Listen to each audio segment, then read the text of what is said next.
Nalika ing wayah sore gawang-gawang mung katon eseme amung tansah awe angledo mung ngatoni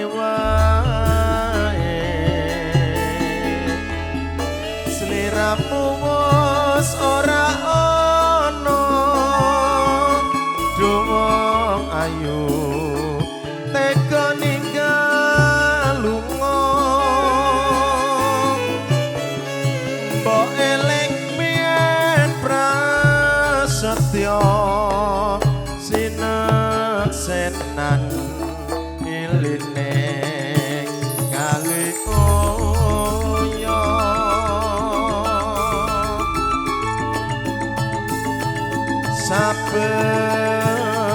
saben aku nunggu mengarep tekamu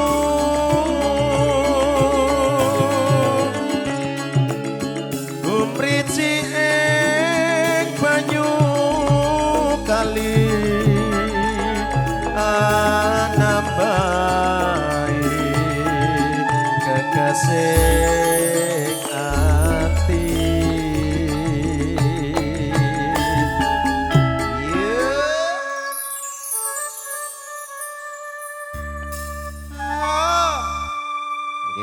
Spesial kagem keluarga Genggang saking tlatah Wonogiri. Wonogiri pun pundi Pak Sarjono?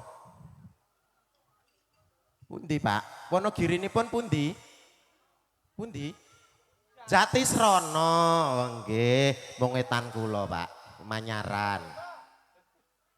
Ning pinggiring kali oyo dumong ayu awakku dedonga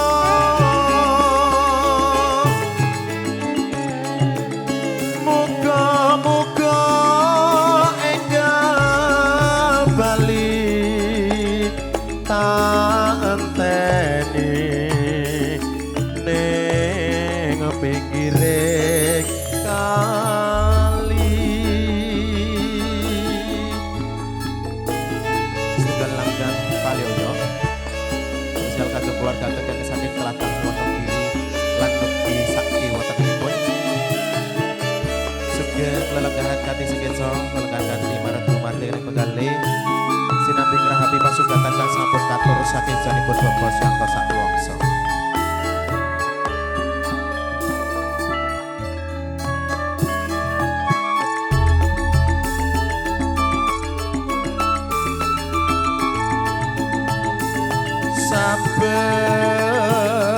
Saben aku nunggu mengarep tekamu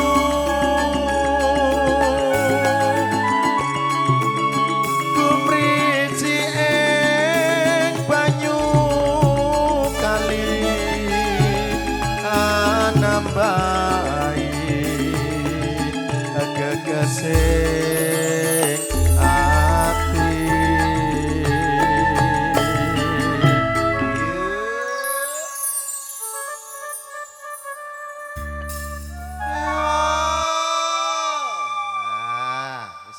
Dasare hawane ya rada anget-anget sithik ngoten to.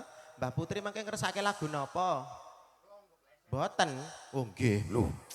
Nggih ngersake Mas Ari. ngersake bocah gunung. Oh, badhe nyanyi piyambak. Oh, nggih. Dipun tenggo nggih, Pak nggih. Setunggal mboko setunggal nggih. Nggih. Neng pinggiring kali oyo wong ayu awakku dedonga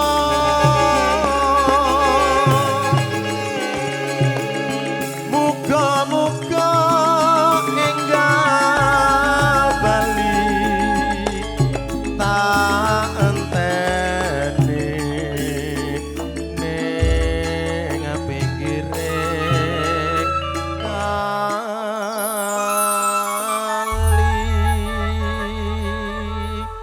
sampun dipun pinangkani pamundutan saking Bapak Sarjono lan ugi keluarga ingkang saking tlatah Wonogiri setunggal langgam kalioyo sampun katur.